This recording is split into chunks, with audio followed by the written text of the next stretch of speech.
Hola guys, how are you? Good day to my subscribers over here on YouTube, out there at Facebook, and also on TikTok.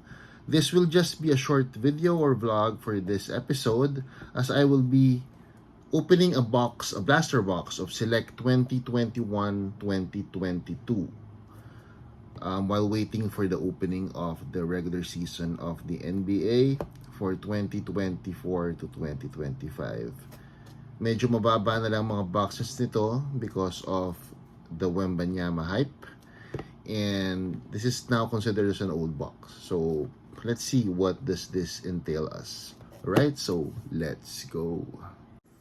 So here we go guys. But before this, I'd like to invite you to please follow me over at Instagram. That would be at timduncan21_card collector. And also follow me on Facebook.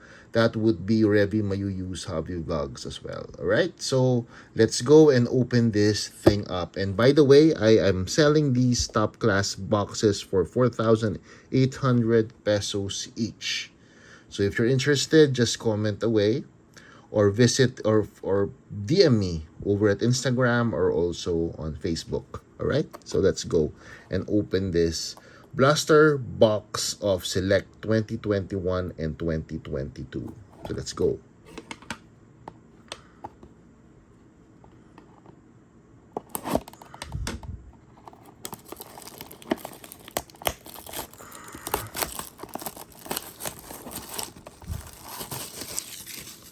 Medyo hindi na hot yung rookies dito except for Franz Wagner.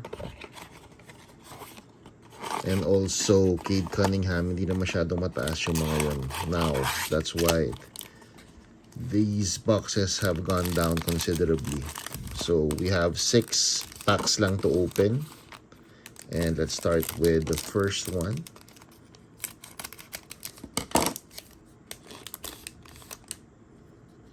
So, there we have the, this is a blaster box. So, lahat to blue retail. No? Itong mga common cards ng base.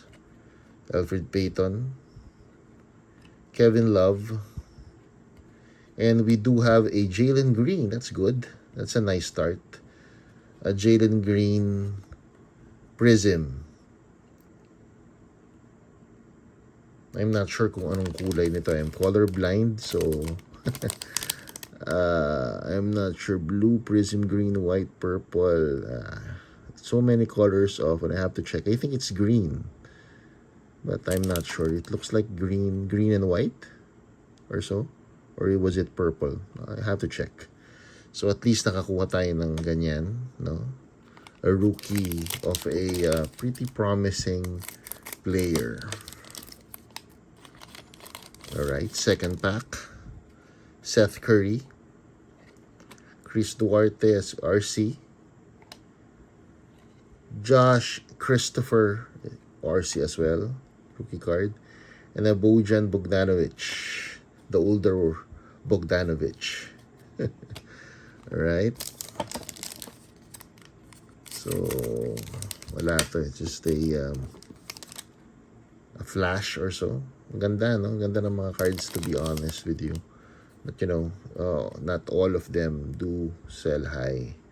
Kai Jones RC, Joe Weiskamp RC, rookie card, Jamorant, and a rookie card blue Prism of Kai Jones.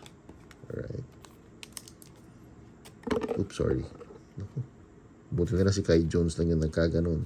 Hindi ba numbered 2? I think wala numbered dito. Yeah, wala nga. So, yun. Alright. Next pack would be Marcus Smart, Bradley Beal.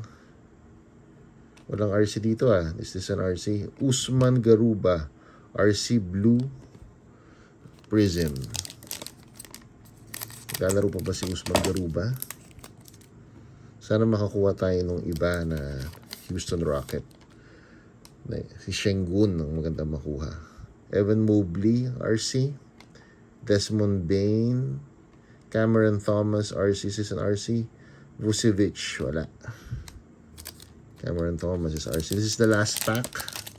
Hope we get a pretty good card. Although okay na rin yung Jalen Green.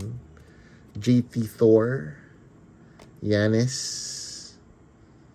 Bam Adebayo, and who is our number? CJ McCollum. Alright. Silver.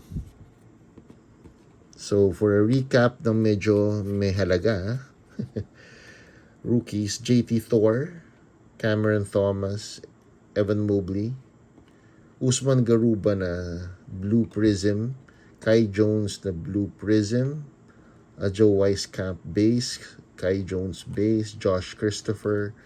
This is the premier level. Chris Duarte and a Jalen Green Prism. I'm not sure kung anong kulay. Mukhang ano to triple color. It's not a tricolor, I think. But I have to check. Sobrang dami kasing ano talaga ng ano, kung colorblind kang hirap tingnan. But they should be hopefully bawi dito dahil sa Jalen Green. Alright? So thank you very much for watching and hope to see you on my next vlogs. Alright, thank you.